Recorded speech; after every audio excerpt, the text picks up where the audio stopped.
He walked the same path every morning, before the sky turned blue, before anyone else had risen. An old farmer with a bent back, a creaking shovel, and a silence that followed him like a shadow, dragging his boots across the brittle grass until he reached that one familiar patch of earth.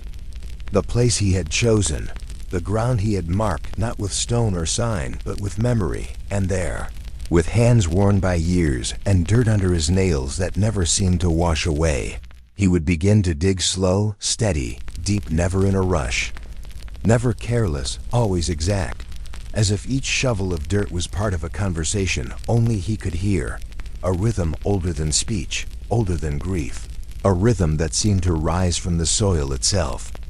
He didn't look around, didn't pause to rest, didn't care if someone watched from the porch of the town's diner, or whispered behind curtains drawn tight. They all had seen him, year after year, shovel by shovel, working the same narrow grave that never filled, never widened, just deepened, as if it was meant not to bury, but to reach something forgotten, something waiting far beneath. At first, people thought it was mourning, maybe the grave of someone lost, a wife whose name he never spoke, or a son taken too soon, and for a while, they gave him space, called it sorrow, called it devotion. But after the second year passed, and then the third, and he kept digging still, through rain and sleet and summer heat. Always the same pace, same look, same hollow in the field well. The stories changed. Some said he had lost his mind, others said he was cursed. A few said nothing at all, but made sure their children didn't play too. Close to that stretch of land, one child claimed the hole whispered at dusk. Another said the ground was warm, even in winter. But nobody believed them, not really, because that would mean the digging mattered. And it was easier to believe it was madness than to believe it had meaning.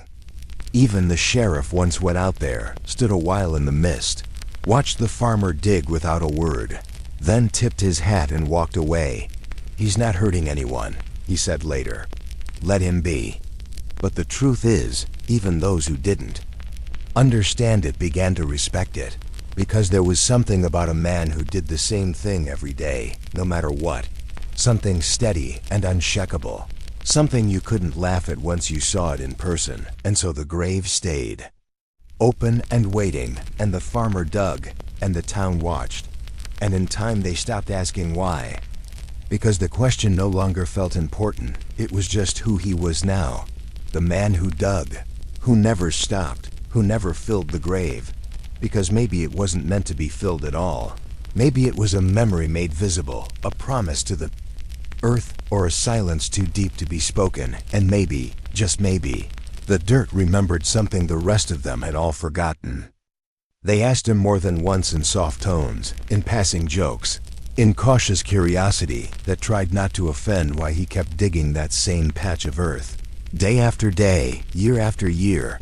But the farmer would only look up with that faraway gaze, not angry, not amused, just distant, like he had been somewhere else a long time and hadn't fully come back. And all he'd say was, "The ground's still waiting," before returning to his work, the edge of his shovel scraping into silence, his breath steady, slow. And so they stopped asking after a while, because there's only so many times you can get the same answer before you start to believe it's not for you to understand. Some people said he was talking in riddles. Others thought he was losing his grip. But a few, the older ones mostly, remembered how folks used to speak to the land, how they treated the soil like it could hear, like it remembered. And maybe that was it. Maybe the old man wasn't just digging a hole, but listening for something only the earth could say. Still, no one had ever seen him cry or laugh, or even pause longer than it took to sip from his old canteen. And though the town knew his name, they stopped using it, started calling him the digger, the watcher, the one who waits. Because he never spoke of family, never left town, never bought more than bread and beans and coffee, just enough to keep going, never enough to suggest he'd stop. The children made up stories, like they do, that he was cursed, that he had to dig or he'd disappear, that the hole was for someone he'd already buried once before, but couldn't let go. And one day a young boy, No more than 8 got close. Enough to ask what was down there in that hole that never filled. And the farmer looked up with eyes the color of worn steel and said, "What's down there ain't the question. It's what's waiting to come up." And that was the last time any child came near the edge. He never lit a fire out there, never sang or hummed or talked to himself, just dug, one quiet scoop at a time, like the rhythm was older than him. Maybe older than the town itself. And some nights, when the moon hung low and the wind paused, you could swear the sound of digging never really stopped, even long after he went home, like the ground kept echoing, like it remembered the shape of his hands, and those who lived nearest said the earth out there always smelled different, like it held rain even in drought, like it was waiting, just as he said. Still, no one knew what for, and the truth was, most didn't want to know, because knowing meant stepping closer. And stepping closer meant facing something you couldn't unsee. And so they whispered instead, from bar stools and porch steps. Words like madness and devotion and ghosts, but never too loud, never too sure, because somewhere inside, they all felt it, that not every silence is empty, not every grave is for the dead, and not every man who digs is burying something. Some men are just trying to remember what they promised. It rained for 3 straight days, that spring hard, slanted rain that turned the roads into rivers and the sky into a low, growling animal, but still, at dawn, he was there. Same coat soaked through, same hat sagging under the weight of water, same hands gripping the same old shovel, like the storm hadn't noticed him at all, like it was happening somewhere else and he was simply beneath it, untouched by the rules of weather or reason. The field became a mess of mud and puddles, the kind of ground that swallows your boots and pulls at your knees, but he dug anyway, each scoop heavier than the last, slick with rain and silence. And when lightning cracked above the ridge, he didn't flinch, didn't pause, just kept working, like he was listening to something deeper than thunder. And when the rain finally stopped, when the sky peeled open into silence again, the hole was deeper still, though no wider, and the dirt he had removed was neatly piled to the side, not scattered, not washed away, just waiting, as if the storm had passed around the grave and nowhere else. Then came the summer, dry and cruel, when the sun rose like a curse and stayed long after it should have gone. And even then he came, sweat dripping from his brow, shirt clinging to his back, the shovel slipping in his calloused grip, but still. He dug, never skipping a day, never giving in to the heat, and when the dust blew up and stung his eyes, he didn't curse or shield his face, just blinked, breathed, and continued. In winter, the ground turned stubborn, hard as regret, and still he found a way, sometimes lighting a small fire beside the hole, warming his hands before gripping the frozen handle again. He'd chip away at the frost, piece by piece, until the soil gave in, because it always did, eventually, and when it did, he treated it with care, like it had suffered enough resisting. And through it all, through every storm and season, the hole never changed its shape deeper. Yes, impossibly deep, but always the same width. Same boundary, same outline etched into the earth like a quiet scar. Like it had always been there, and he was just the one who remembered it was waiting. And still, no one stopped him, not the sheriff, not the preacher, not the passers-by who used to ask and now just watched, because something in the way he moved told them this wasn't obsession, wasn't madness or mourning, but something else. A duty, maybe, or a promise, or something older than language, a conversation between man and dirt and time. And if anyone stood long enough to listen, really listen, they'd hear that the digging wasn't just noise. It was rhythm, slow and certain, like a metronome counting down to something no one else could see. And they'd understand, maybe just for a moment, that whatever he was doing, it wasn't for him, it was for something still coming. He wasn't from town, no one recognized his face. No one had seen him at Sunday Mass. No one remembered him from school, from the markets, from funerals or harvest dances, but that morning, as the fog lifted off the field and the light touched the edges of the open grave, The old man stood there like he had always belonged, as if the earth itself had summoned him back to its open mouth, leaning on a crooked cane carved from old mesquite, his coat buttoned to the chin despite the warming season, his boots thick with red dirt from somewhere too far for casual travel. And the farmer, who had dug that same spot through storm and drought, looked up for the first time in weeks, not startled, not frightened, just ... Still, like a dog who hears a familiar footstep before the door opens, and in that quiet glance, something passed between them that had no name, no words, just wait. The old man stepped closer, slow and sure, the way people move at funerals when they're not sure whether to cry or nod. And he stopped at the edge of the grave, not a hole anymore, not really, but a wound in the land, deep and square and waiting.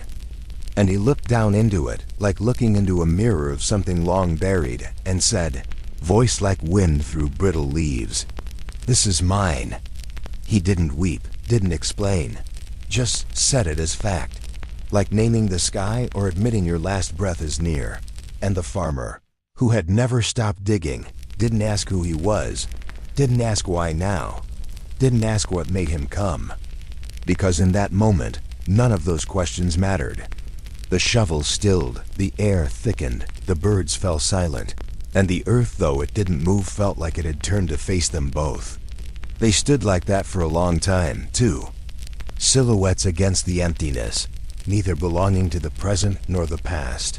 And then the old man reached into his pocket, pulled out a folded piece of paper, yellowed and soft, and dropped it into the grave, not with drama, not with ritual, just the quiet precision of someone returning something borrowed. And he turned and walked away, no words of farewell, no look over the shoulder, just the steady rhythm of footsteps returning to where they'd come from. No one saw him arrive, no one saw him leave, but the farmer stood there long after he was gone, staring into the dark with the stillness of someone who had heard a clock restart after years of silence. And when he finally bent to dig again, his hands moved slower, more careful, like the soil had changed, like it now carried names. And later that night, when the wind came down off the hills and the coyotes didn't howl, the townsfolk said the grave looked deeper than before, not in inches, but in feeling. And someone, walking past the field by lantern light, swore they saw a second shadow standing near the farmer, still and quiet, like it was waiting too. They didn't come together. No wagons lined the horizon, no whispers in town hinted at a gathering. But as the days stretched on and the grave deepened in slow, rhythmic shovelfuls, others began to appear one at a time, from different directions, like they'd been called by a wind only they could hear.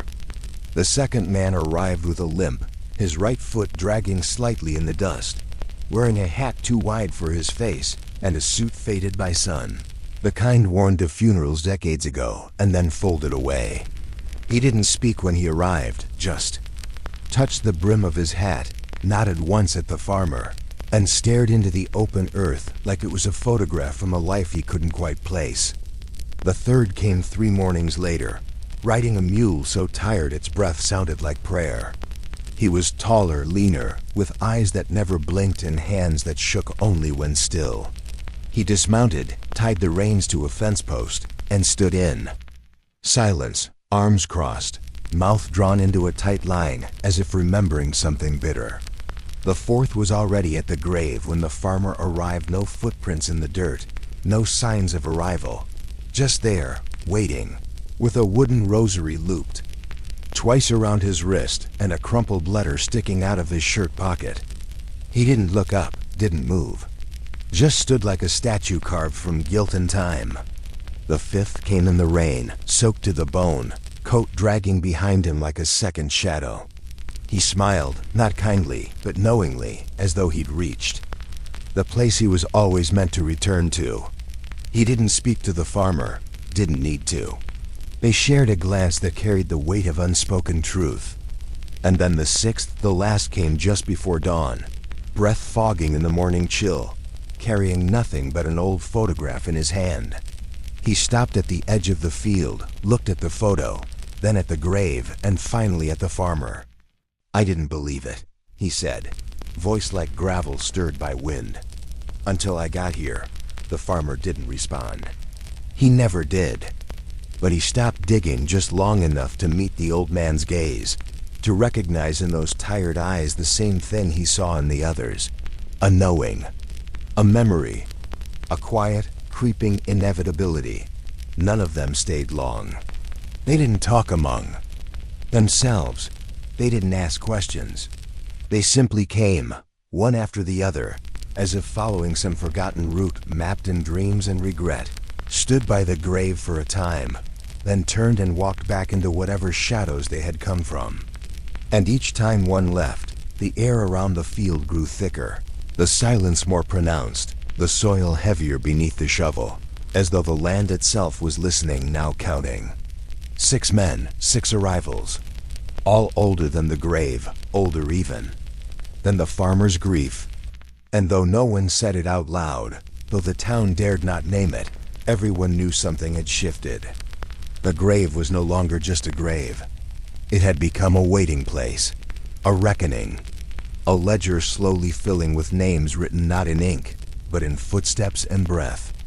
And with each new visitor, the farmer's digging took on the rhythm of a clock, winding down. There was no question anymore of what he was doing, only when it would be done. They never arrived together, and they never stayed long, but in the stillness between each visit, something began to echo. The farmer didn't need to ask questions, he never had. But after the 6th man had come and gone, he noticed a pattern. In the way they moved, the way they paused at the edge of the grave, the way their lips parted slightly like they might speak, then didn't until finally one of them did. Just before stepping away, the man with the weather-worn face and hands like split timber turned back and said, quietly, almost like an afterthought, "This grave, it's been waiting for us." The words were soft, but they settled into the ground like roots, sinking deep. And though none of the others had spoken the same phrase aloud, when the farmer thought back how they stood, how they stared, how they bowed their heads, it was as if they all had been saying it, just without voice. It wasn't confession, it wasn't guilt, it was recognition. A quiet agreement between earth and memory. The 6th visitor, unlike the rest, had left behind a hand-carved token, a small piece of wood shaped like a key, smoothed at the edges by time and held together by fraying twine. It wasn't addressed to anyone, but the farmer placed it carefully at the foot of the grave, beside the folded paper and worn rosary others had left behind. He did not ask for meaning. He simply accepted it as part of the ritual now forming around him. At night, the farmer began to hear things, not voices exactly, not words but impressions, like footsteps in dust long since settled or wind brushing against the wooden posts of the porch where no one sat anymore. He would pause mid-shovel, not because he was tired, but because he felt observed, not threatened, not watched, just seen. As if the grave itself had become a mouth, and each scoop of dirt fed it something it had long hungered for. A week passed without a new arrival. The town began to forget again, but the farmer remembered. Every time he looked at the shovel, at the broken line of the fence behind him, at the shadows cast long across the field by the evening sun, he remembered the way each man had looked, not at him, but into the earth, as if they had buried something there long before the grave existed. And then one night, as he sat by the edge of the grave, his boots sinking slightly into the churned earth, the wind shifted, bringing with it the faintest echo of a voice, not loud, not near, but unmistakable. It was always for us. It could have been memory. It could have been nothing. But the farmer stood, eyes wet with a feeling he didn't know how to name, and placed his hand gently on the wooden lip of the grave, as if comforting something too big to hold. He never repeated their words to the town. There was no point. They wouldn't understand. But he carried them, one by one, like pebbles in his pocket, small, heavy truths that clinked softly when he walked. And from then on, each morning as he rose, he didn't wonder who would come next. He only wondered when. They say the oldest man in town hasn't spoken a full sentence in years. Not since his brother passed and the last of the orchards fell. But that morning, with the wind heavy and the clouds sitting low over the hills like they were waiting too, he showed up at the edge of the field where the grave continued to open itself one day at a time. And though the farmer didn't lift his eyes, the old man stood beside him and whispered into the dust. He made a promise once, and those 5 words felt older than the land they stood on. He spoke as though he was reminding the soil, not the farmer, and when he finally looked up, his gaze wasn't sharp, but tired, like someone who had watched too many things unfold without ever having the right to intervene, and slowly, with a hand that shook from age or memory or both, he reached into his coat and pulled out a rusted tin badge. The kind lawman once wore when the world was still finding its shape, and placed it near the grave without ceremony, without explanation, then said again, softer this time, before the land was fenced, before the war, before the maps got drawn. The wrong way he swore something to the dirt, and though the farmer didn't reply, didn't nod or flinch, something behind his breath tightened, and he paused his digging, not because he was confused, but because he remembered no one else was there to hear it. No one else would have believed it. But the old man stayed until the sun had climbed just above the cottonwoods and cast long shadows, like stretched out names across the furrows of the field, and when he left, he didn't look back, didn't offer comfort or warning, because the thing had already been said, and truth, once spoken on land like this, doesn't need repeating. It grows roots. Back in town, whispers stirred like dust under floorboards. Someone remembered that when the farmer was young, too young to hold a plow, but old enough to hear what men said when they didn't think. Children were listening. There'd been a fire near the edge of the property line, a fight no one documented. A gathering that ended with blood and silence, and someone, maybe the boy, maybe his father, had stood at the burnt tree line and said something to the ground. Something about waiting, about not letting the earth close until the forgotten had returned. And for decades it had been just a story, just old talk. But now, with the grave yawning deeper each day, and men arriving without maps or reason, the story felt more like a thread pulling taut under the skin of the town, and the weight of it pressed into every quiet room, every kitchen window facing east. The farmer never confirmed the oath, never denied it either. But his work slowed not with fatigue, but with reverence. Each shovelful of dirt lifted like an answer to an old question. Each breath exhaled into the morning air like a verse from a scripture no one wrote down. Some nights, those who lived near the field swore they saw Flicker's figures standing along the fence line, unmoving, watching, like sentinels made of old sorrow and pine smoke. And though no one had the courage to ask the farmer what they meant, they stopped calling him strange, stopped joking at the saloon about his grave-shaped obsession. Instead, they let him work, let the silence grow, because now even the skeptics understood that something was being honored here, something long buried and longer forgotten. And so, the digging continued, not just for the sake of the grave, but for the promise beneath it. It wasn't marked on a calendar, and no bell tolled in town. But when the clock in the church tower struck 3 sharp chimes that echoed farther than they should have, the field felt different, heavier, as if the very air had grown thick with memory. And just as the moon dipped behind a slow-moving cloud, the sound of boots, measured, deliberate, broke the silence. One pair, then another, until 6 old men stood at the edge of the field, not speaking, not looking at one another, simply arriving as if summoned by some ancient pull. The farmer was already there, of course, because he always was, his shovel sunk halfway into the soil, his breath clouding in the cold. And when he looked up, he didn't ask why or how they were expected, in a way he hadn't known until that moment, expected like rainfall after long drought, like thunder before it speaks. So he stepped back, not out of fear, but out of understanding. And one by one, the 6 men approached the open grave and sat, not like mourners, not like strangers, but like keepers of something long buried, forming a slow, solemn circle around the pit as if it were a fire they had all once warmed their hands beside. No words passed between them, yet their silence was not empty, it was full, thick with shared history, with oaths made when the world was still wild and unforgiving. And the farmer stood outside the circle and watched as they closed their eyes. Not in prayer, not in sleep, but in memory, and for a moment it felt as though time forgot itself, as though the town beyond the hills had ceased to exist, and only this clearing, this dirt, this ritual remained. The wind didn't blow, the trees didn't stir.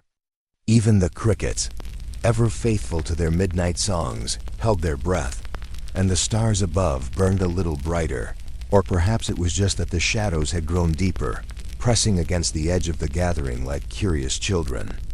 Peering through a keyhole, one of the men, thin, frail, the kind of man who looked like he'd been carved out of winter itself, lifted his hand slowly, as if reaching for something unseen, and placed it on the ground beside him, palm flat, fingers spread. One by one, the others mirrored him, and soon 6 hands rested on the earth, weathered and veined, like roots of old trees returning to their source. The farmer, who had never seen such a thing, didn't move. His hands gripped the shovel loosely, the way one might hold a lantern in a cave full of names.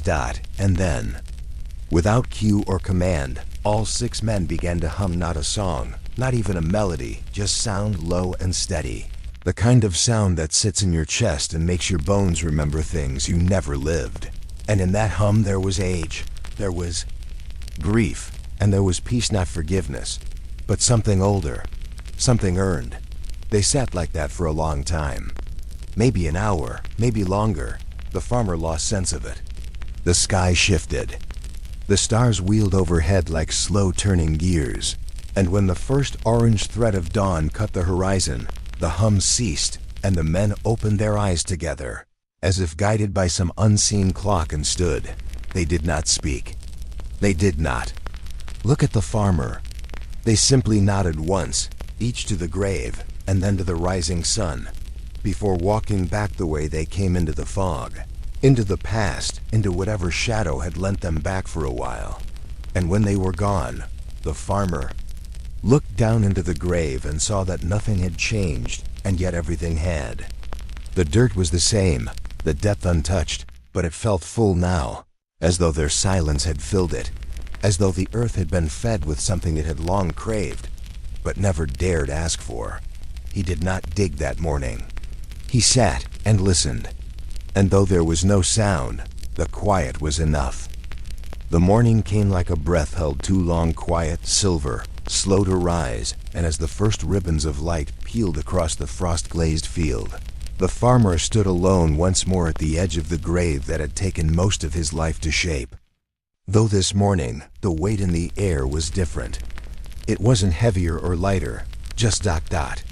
resolved, as if the earth had made up its mind about something it would never say aloud.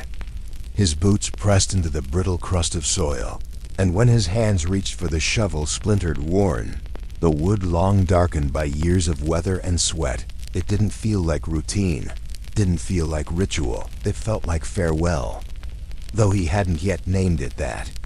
The blade entered the dirt with a sound quieter than memory, and the scent that rose was not just earth, not just rot or root, it was older, deeper, a scent like cedar and iron and ash, like something sacred, being disturbed and set free. He paused then, not out of exhaustion, but out of reverence, because the earth had never smelled like that before, not once in all the years he'd labored here beneath every kind of sky. He knelt beside the grave, gloved fingers brushing over the edge of the pit, as if checking the stitches on an old wound. And for the first time, he felt the depth not as absence, but as arrival. Something was here now, something had gathered.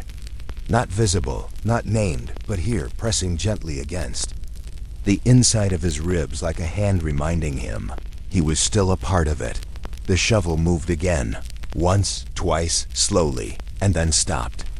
He stood, back straight despite the ache that had lived in his spine since the first frost of the season, and looked down into the grave, not to measure, not to judge, but to acknowledge.